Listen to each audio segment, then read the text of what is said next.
self-interest, fear-mongering, race-baiting, insensitive remarks, and character assassination have replaced an honest discussion of the issues that affect all of us.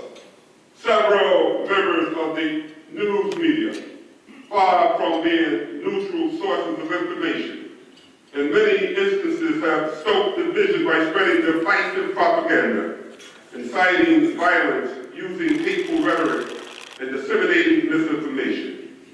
Hate crimes running amok. Extremism is a common occurrence. Instances of cyberbullying, religious denigration, and insensitivity have replaced tolerance, acceptance, and understanding. Our country continues to grapple with the many tentacles of race relation in America, and the need for an honest and frank discussion regarding race is long overdue. Now is the time to engage in such a discussion among people of color, all faith, and all ethnicity. For if we are to have a diverse society that is celebrated and truly equal, then we must have consensus that such is an essential goal. Many of us had hoped that the struggles of the 1960s and onward would have resolved many matters that confront us today. In hindsight, however, we now know that the past heroism of men and women of color was a critical but not a conclusive point in the struggle.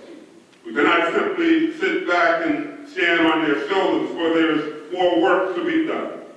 And in so doing, we must recognize that the tactics of those who prefer a monochrome world have become subtler and harder to expose. It's oftentimes easier to confront in-your-face racism than institutional racism, white privilege, or implicit bias. There, the river runs deep, and it's difficult to extricate hatred from a person's heart. Therefore, I do not believe that we will ever sway those who hate based on race. There will always be bigots, some of them violent, all of them ignorant. We do not use our considerable persuasive skills on trying to enlighten them. I would rather rely on the rule of law and our courts to put an end to their invidious tactics to redress their wrongs. In our local communities, we all know that we are experiencing a crisis of untold proportion. A plethora of problems really come to mind.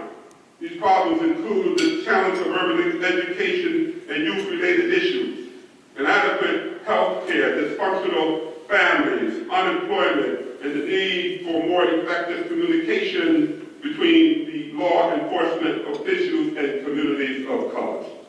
We're living in a time in which so many young people are crying out for help. We're living in a time in which we are confronted with a disturbing amount of youth violence.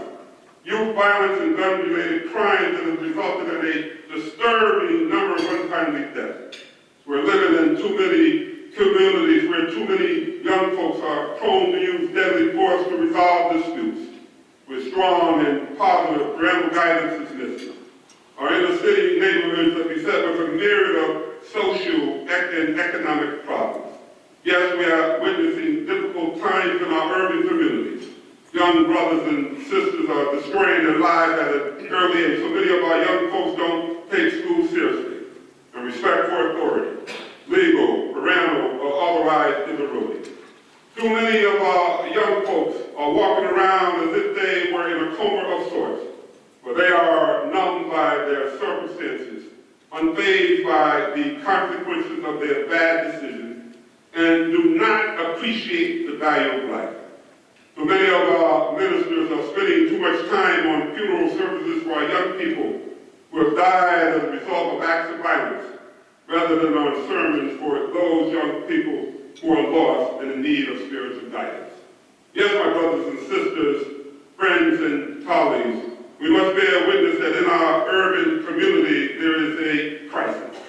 Genocide is occurring daily, and we can no longer afford to simply view this erosion as spectators. We have everything to gain, all of us, young folks and adults alike, if we become our brothers and sisters' keepers, and much to lose if we don't. A look at the legal community reveals that it is in the midst of a dramatic transformation. Economic pressures on the practice of law has caused for demanding clients to more efficiency and responsiveness from their lawyers at less cost. Technology is allowing solo practitioners and small firms to compete with larger firms. To remain relevant, arguably the legal profession must consider restructuring the manner in which it delivers legal services. Innovation and innovative leadership is required. Leadership that recognizes the value of innovative business model that embraces change and identify a new competitive advantage.